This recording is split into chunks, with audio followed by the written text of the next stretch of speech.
नाजरीन अस्सलाम वालेकुम। IND टुडे न्यूज़ में आपका खैर मकदम करते हैं। आइए देखते हैं ये तफसीलात। तेलंगाना के चीफ मिनिस्टर के चंद्रशेखर राव ने आज प्रगति भवन में दौलत मुश्तरका गेमों में हिस्सा लेने और एजाजात हासिल करने वाले जुनूबी हिंद के खिलाड़ियों को तहनीत पेश की।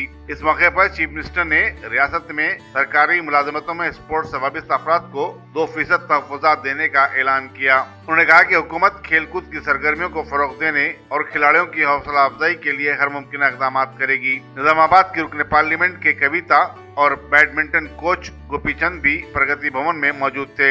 जिन खिलाड़ियों को तहनीत पेश की गई उनका ताल्लुक तेलंगाना, आंध्रा, कर्नाटक, केरला और महाराष्ट्र से है और इनमें सानिया नेहवाल, GV सिद्धू, के श्रीकांत, आर्य Sairaj, NS Reddy, Mohammad हशमतुद्दीन, B Aruna Reddy, G मेघना, KD चिनाई, G Narang, HK Pranay, P Chopra, C Shetty, Ashwin पुन्नैया, SK चिंता और RV राहुल शामिल थे।